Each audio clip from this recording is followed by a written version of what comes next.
Du coup, on s'est dit on part en week-end avec Bertrand, on prend le petit, on le met dans la voiture, on l'attache, là on se rend compte qu'on est en rate de voiture. Donc, il a fallu appeler ma belle-mère, lui dire... C'est marrant parce qu'au fond, avec Bertrand, vous êtes un couple...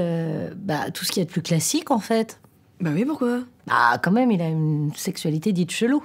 Dite atypique, tu veux dire? Alors que Rodrigo et moi, tu vois, on est plus dans la passion, dans le caliente. Atypique aussi, j'aurais dit.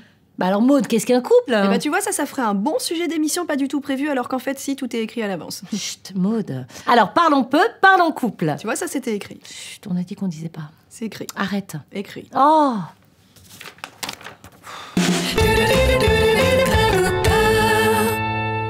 Alors, qu'est-ce qu'un couple, Maud? Qu'est-ce qu'un couple, Maud?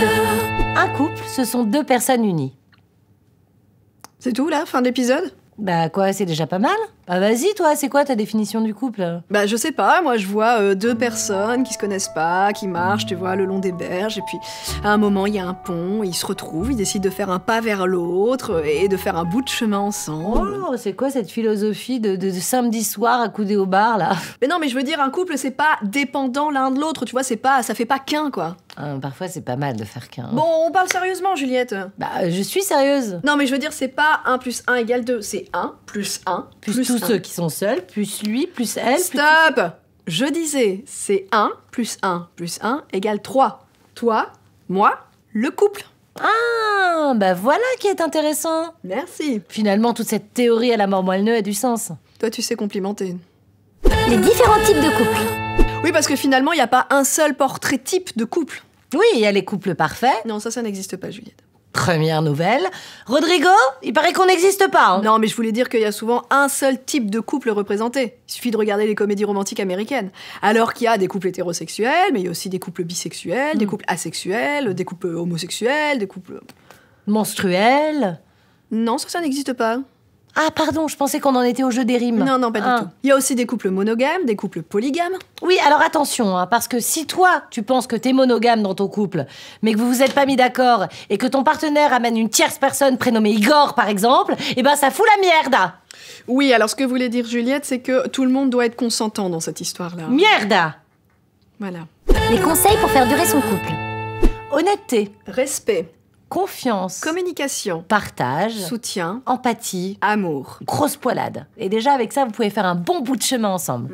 Et puis, comme je disais, voilà, ne pas s'oublier. Hein. On est des personnes différentes, on n'est pas obligé d'aimer les mêmes choses, de faire les mêmes choses. Le tout, c'est de respecter les goûts de chacun et de garder son indépendance d'esprit. C'est vrai, c'est drôle, ces couples qui disent, par exemple, « Nous, on n'est pas trop Dunkerque. » Attends, qui n'est pas trop Dunkerque? Alors que si ça se trouve, il y en a un des deux qui aime peut-être bien, tu vois. Bah, comment on peut ne pas aimer Dunkerque? C'est la plus belle plage de France. C'est un exemple, hein, Maud. Avec le sable le plus fin. Juste un exemple pour dire qu'on peut s'aimer et avoir des points de vue divergents. Oh. D'après le guide du routard. Suffit, oui. Ah, mais quand même. La ou la question anonyme. Et nous avons en ligne un monsieur, bonjour. Oui, bonjour, je représente l'association des couples atypiques. Ah, intéressant.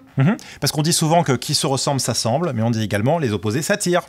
C'est vrai. Et on dit également, bon, ça casse pas à trois pattes à un canard. C'est vrai aussi, mais ça n'a rien à voir. Oui, mais c'est important de le préciser. D'accord. Alors vous avez quoi comme couple atypique dans votre asso? Oh, bah on a par exemple les couples à trois, les trouples. Ah bah on en parlait justement. On a également les couples qui n'ont pas la même religion. Ah, comment ça se passe dans ces cas-là? Oh bah là, disons que c'est plutôt une question de respect, hein. Et puis si tu veux te marier, tu peux toujours faire 2 mariages pour les 2 confessions. Du coup, c'est une question d'argent aussi. Ça dépend du mariage que vous voulez faire. Ah bah si le premier se passe dans le château de la Belle au bois dormant de Disney, il reste plus beaucoup d'argent pour le second. Oui, alors donc, oui, vu que vous êtes un peu bizarre, ça paraît compliqué, effectivement. Ce qu'il a dit? Non, rien. Continuez. On a également des couples transgenres, des couples non-binaires. Comment ça se passe? Oh, bah ça se passe plutôt bien, si l'entourage est pas trop con. S'ils sont tolérants, vous voulez dire. Oui, voilà. On a également des couples dont l'une des personnes est handicapée, voire même les deux. Ah, ça c'est cool. C'est chelou comme réaction, ça. Non, mais ce que je veux dire, c'est que ce qui est bien, c'est que tout le monde est représenté. Il n'y a pas un portrait de couple atypique. Oui, puis ce qui est intéressant de voir aussi, c'est que ça se passe plutôt bien au sein des couples. Hein. C'est souvent le regard des cons le problème. De la société, vous voulez dire. Oui, voilà. Et on a également des couples issus de milieux sociaux différents, des couples mixtes, aux origines complètement différentes. Ah bah du coup, Rodrigo et moi, on peut venir. Alors, c'est pas vraiment ce que j'entendais par couple mixte, en fait. Bah, il est espagnol, et puis moi, je suis suédoise, donc... T'es pas du tout suédoise, Juliette. Ça tombe bien, ma grand-mère est suédoise également. Bah, la mienne aussi. Ah oui, elle vient d'où? D'Oslo. Ça, c'est en Norvège, hein.